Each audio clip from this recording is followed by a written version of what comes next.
Hey, what's up everybody? It's Mikael, Jasin. So, a few weeks ago, we announced that we are the brand ambassadors for a milk product.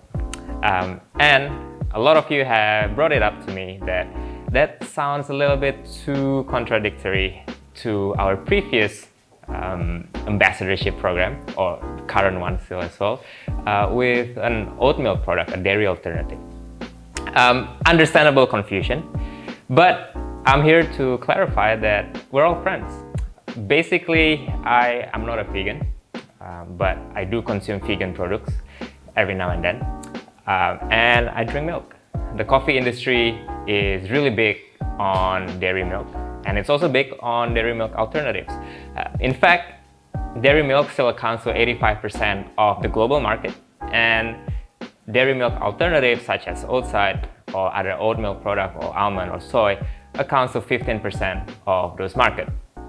In 2019, the alternative milk product accounts to about 22 to 25 billion dollars in market share, and it's projected to be 59 billion dollars in 2028. So it's a growing market. So the coffee industry is here to support that growth as well. And I'm here to support both, because as a barista, as a coffee professional, as a coffee shop owner, I also use both. Especially during competition, we spend a lot of times trying to perfect our milk beverage, and that milk beverage is real milk, cow's milk.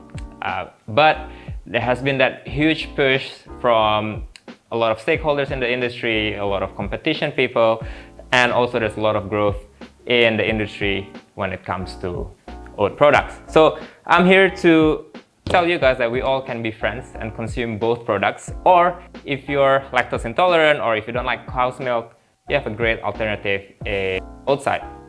Oatside itself is 100% vegan, and they have sustainable business practices. It is produced in Indonesia, so if you're in Indonesia, your carbon footprint is very low because it's produced locally. If you're in Asia, it's still lower than if you were to consume oat milk from, say, Europe or North America. If you're in North America, well, at least you're consuming oat milk, even though your carbon footprint is a little bit higher. I stand by this. I was involved in the R&D process, making sure that the taste is up to standard, making sure that as a barista you can froth it, pour latte art into it, and I like the taste as well, as you can pretty much figure that out yourself because you've tasted this product and it's great. On the other side, we still consume a lot of cow's product as well. So diamond milk is one of my favorite milk in Indonesia. Why? Because it tastes great. It tastes quite sweet without overpowering the coffee. It's not as creamy. So especially when you make milk beverage, coffee milk beverage that has quite a soft tasting coffee, an elegant tasting coffee, you don't overpower that with a lot of the creaminess that sometimes a lot of coffee has. So this is a great product. It is also produced in West Java, so quite close by to this guy over here. And they bought milk from a co-op supporting local farmers. And also they have this commitment to make sure that their cold chain never stops. Meaning from the factory all the way down to your coffee shop or to your house, it's still cold. So it's a fresh milk, quite different to this. This is UHT. This is fresh milk, and then it needs that extra level of care because it needs to be cold all the time. So I consume this and I consume this. I think it's not an either or approach. We can consume both if you are okay to consume both. If you make your choice that you only want to drink non-dairy product, you can consume this. This is a great oat milk. Or if you're lactose intolerant, this is a very great option. Alrighty, so to symbolize this friendship, we are going to make a recipe, a drink recipe that combines both of these. So it's a fun concept where you can use a cow's milk and also top it off with an oatside. So for that, we need a coffee, 2 shots of espresso. Chuck that in. And then we're going to put gula aren, just 10 milliliter because we're going to sweeten our oat side as well.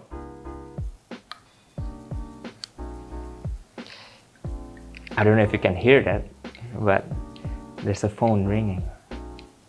Or maybe it was TikTok. Anyway, so 40 grams of coffee, 10 grams or 10 ml of gula aren.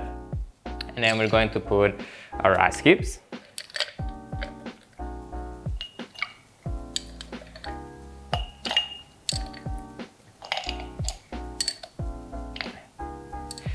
That's about 100 grams.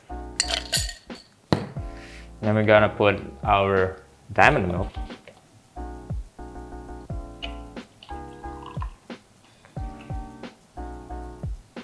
About 100 grams as well.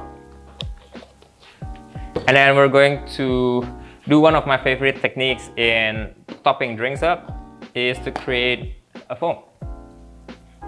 And I like to use oat side because it has this weight about it. It's creamy. It's quite umami as well. And when you mix it with other flavors, you can still taste that sort of creaminess and umami from the oat without losing a lot of the flavor. So we're going to put 20 grams of this. Actually, let's do 30.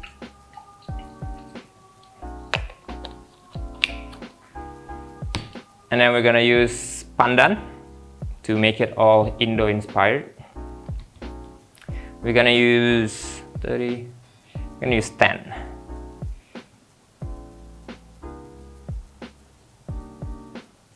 Use 10 grams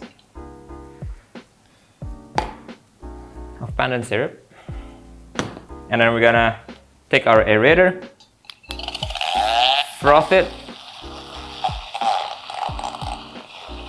until it doubles or triples the volume.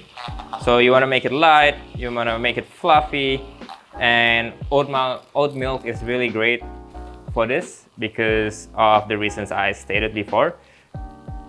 But also I think with cow's product, because there's a lot of protein, sometimes the fluff becomes a bit too dense. So your foam becomes a bit too dense.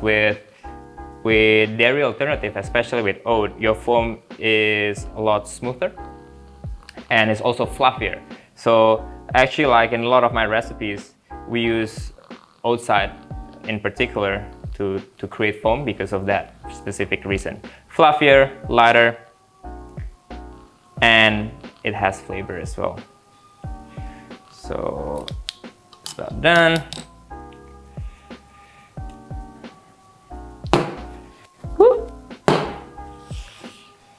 And then we're gonna pour this on top of our coffee to create that beautiful layer of foam. Alrighty, so there you go. Es kopi susu gula aren with pandan oat foam.